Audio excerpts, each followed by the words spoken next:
எல்லாருக்கும் வணக்கம். Welcome to study with Kayal channel. TNPSC group 4 ஜிகேக்கான புக் ப்ரூஃப் பார்ட் 3 வீடியோ பார்க்கலாம். குரூப் 2 நோட்டிஃபிகேஷன் வந்துருச்சு. ஆனால் குரூப் 4க்கான வீடியோ அப்லோட் பண்ணுறேன்னு நினைக்காதீங்க. இதுலேருந்து தான் அது கற்றுக்க முடியும்.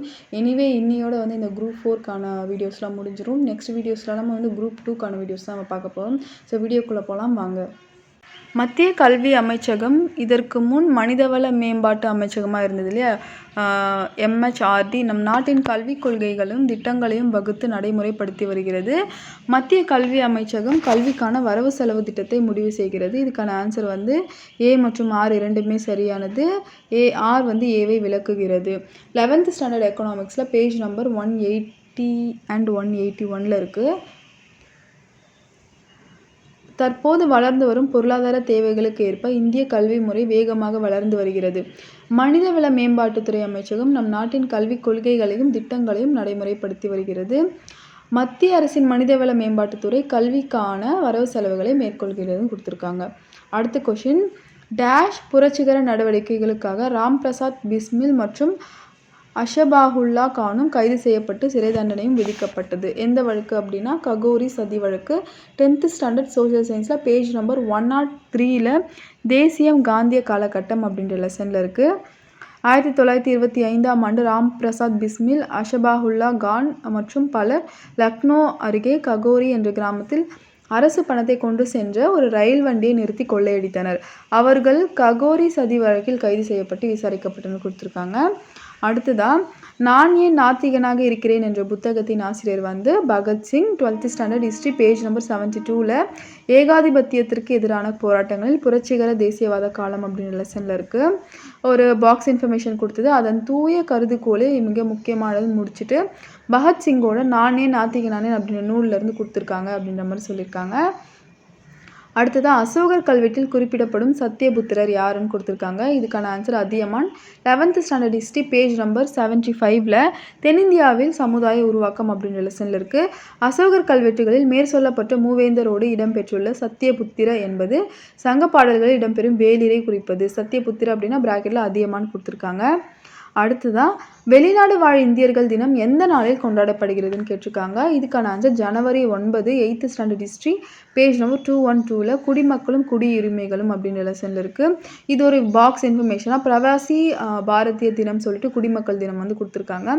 அதாவது காந்தியடிகள் வந்து தென்னாப்பிரிக்காவிலேருந்து இந்தியா வந்த ஜனவரி 9 தான் வந்து வெளிநாடு வாழ் இந்தியர்கள் தினமாக வந்து கொண்டாடப்படுகிறது. அடுத்ததான், யார் இந்திய அரசியலமைப்பின் சிற்பி என கருதப்படுகிறார்? ஆப்வியஸ்லி எல்லாருமே தெரியும், டாக்டர் B.R. அம்பேத்கர். ரொம்ப சிம்பிள் கொஷின் இது. 10th standard history page number 253 இந்திய அரசியலமைப்பு அப்படின்ற லெசனில் இருக்குது. இதில் இந்த 10th ஸ்டாண்டர்ட் ஹிஸ்ட்ரியில் இருக்கக்கூடிய பொலிட்டிக்கல் சயின்ஸோட ஃபஸ்ட்டு லெசன் இருக்கு இல்லையா, இந்திய அரசியலமைப்பு, அந்த லெசன் கண்டிப்பாக நீங்கள் படித்து வச்சுக்கோங்க. ரொம்ப முக்கியமானது. அதுதான் பேசிக். அதை படிச்சுட்டு தான் நீங்கள் அதுக்கப்புறம் எல்லாமே போகணும். அடுத்ததாக ஒரு பொறுத்துக்க கொடுத்துருக்காங்க. இதுக்கான ஆன்சர் வந்து பார்த்திங்க அப்படின்னா புத்த மதம் அப்படின்னா விஹாரா, அதாவது புத்த விஹாரம், அதே போல் வந்து மகாவிஹாரா அப்படி சொல்லிட்டு புத்த விஹாரத்தை சொல்லுவாங்க. இந்த ஒரு ஆன்சர் தெரிஞ்சிருந்தது அப்படின்னாலே இந்த பொறுத்துக்க நீங்கள் வந்து பண்ணியிருக்கலாம். இது 11th standard history page number 111 இருக்குது. குப்தர் அப்படின்ற லெசனில் நாலந்தா பல்கலைக்கழகத்தை பற்றி. மகாவிஹாரா என்று பெயர் பெற்ற நாலந்தா இந்தியாவின் பண்டைய மகத பேரரசில் இருந்த மிகப்பெரிய பௌத்த மடாலயம்னு கொடுத்துருக்காங்க. அடுத்ததான், 52வது அரசியலமைப்பு சட்ட திருத்தம் 1985 அளித்தது. அரசியலமைப்பில் 9வது அட்டவணையில் இணைக்கப்பட்டதுன்னு சொல்லிட்டு ஒரு 3 கூற்று கொடுத்துருக்காங்க. இது வந்து பார்த்திங்கன்னா 11th ஸ்டாண்டர்ட் பொலிட்டிக்கல் சயின்ஸில் பேஜ் நம்பர் 225 and 226 தேர்தல் மற்றும் பிரதிநிதித்துவம் அப்படின்ற லெசனில் இருக்குது. இதுக்கான ஆன்சர் வந்து 1 and 3 மட்டும் தான் கரெக்டு. இந்த அரசியலமைப்பில் 9வது அட்டவணையில் இணைக்கப்பட்டதுன்ற தப்பு. 10வது அட்டவணையில் தான் இணைக்கப்பட்டிருப்பாங்க.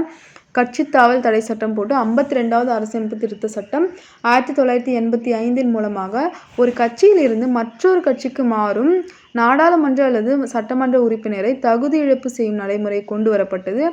இதற்காக இந்திய அரசியலமைப்பில் 10வது அட்டவணையில் தான் இணைக்கப்பட்டிருக்கு. இச்சட்டமே கட்சித்தாவல் தடை சட்டம். அதுக்கப்புறம் 91வது அரசியலமைப்பு சட்ட திருத்தம் 2003 மூலமாக ஒரு சிறு திருத்தம் செய்யப்பட்டு கொடுத்துருக்காங்க. அடுத்ததான், எந்த கல்வெட்டு குறிப்புகள் வந்து மெசபடோமியாவுக்கும் ஹரப்பாவுக்கும் இடையான வணிக தொடர்புகளை குறிக்கிறதுன்னு கேட்டிருக்காங்க. இதுக்கான answer cuneiform. 11th standard history page number 95 பண்டைய இந்தியா தொடக்கம் முதல் சிந்து நாகரிகம் வரை அப்படின்ற லெசனில் இருக்குது. கியூனிஃபார்ம் கல்வெட்டு குறிப்புகள் மெசபடோமியாவுக்கும் ஹரப்பாவுக்கும் இடையேயான வணிக தொடர்புகளை குறிப்பிடுகின்றன. அவற்றில் காணப்படும் மெலுக்கா என்னும் சொல் சிந்து பகுதியை குறிக்கிறது. அடுத்ததா ஒரு 3 கூற்று கொடுத்துருக்காங்க. இதுக்கான ஆன்சர் 1 and 2 மட்டும் தான் கரெக்டு. இந்த கொள்கைகளை நீதிமன்றத்தால் வலுக்கட்டாயமாக செயல்படுத்த முடியும்னு கொடுத்துருக்காங்க. ஆனால் இதெல்லாம் செயல்படுத்த முடியாது. சரிங்களா? இந்த சட்டப்பிரிவு 36லேருந்து 51 வரை அரசு நெறியிருத்தும் கோட்பாடுகளை வந்து நீதிமன்றத்தால் வலுக்கட்டாயமாக செயல்படுத்த முடியாது. 10th standard history page number 257 இந்திய அரசியலமைப்பு அப்படின்ற லெசனில் இருக்குது.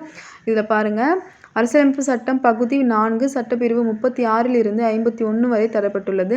நீதிமன்றத்தால் வலுக்கட்டாயமாக செயல்படுத்த முடியாது. புதுமையான சிறப்பம்சம் அப்படின்னு சொல்லிட்டு டாக்டர் அம்பேத்கர் வந்து சொல்லியிருப்பார். அடுத்ததான் இந்தியாவில் உற்பத்தி செய்யும் திட்டம் 2014 அறிமுகமானது. உற்பத்தி செய்யும் திட்டம்னா என்னென்னா மேக் இன் இந்தியா திட்டம் தான். இது வந்து சில பேருக்கு தமிழில் தெரிஞ்சிருக்காது. அதுக்கு தான் சொல்கிறேன். இங்கிலீஷ்லேயும் நீங்கள் வந்து படித்து வச்சுக்கணும். மேலே இது வந்து A மற்றும் R இரண்டும் சரி. R என்பது ஏவின் சரியான விளக்கம். 10th ஸ்டாண்டர்ட் சோஷியல் சயின்ஸில் பேஜ் நம்பர் 193 இந்தியா வளங்கள் அண்ட் தொழிலகங்களை மேக் இன் இந்தியா பற்றி ஒரு சின்ன பாக்ஸில் வந்து கொடுத்துருப்பாங்க. அதை பார்த்துக்கோங்க. அடுத்ததாக எந்த தொழில் கொள்கையானது இந்தியாவில் MRTP 1969 சட்டத்தை ஒழித்தது? 1991ஆம் ஆண்டு தொழில் கொள்கை தான் வந்து இந்த சட்டத்தை வந்து ஒழிச்சிருக்கும். 11th ஸ்டாண்டர்ட் எக்கனாமிக்ஸில் பேஜ் நம்பர் 228 இந்தியாவின் மேம்பாடு அனுபவங்கள் அப்படின்ற லெசனில் கொடுத்துருப்பாங்க. 1991ஆம் ஆண்டைய புதிய தொழில் கொள்கை முற்றுரிமை வாணிப கட்டுப்பாட்டு சட்டத்தை அகற்றியதுன்னு கொடுத்துருக்காங்க. அடுத்ததாக உழவர் கடன் அட்டை 1998 யாரால் தொடங்கப்பட்டது?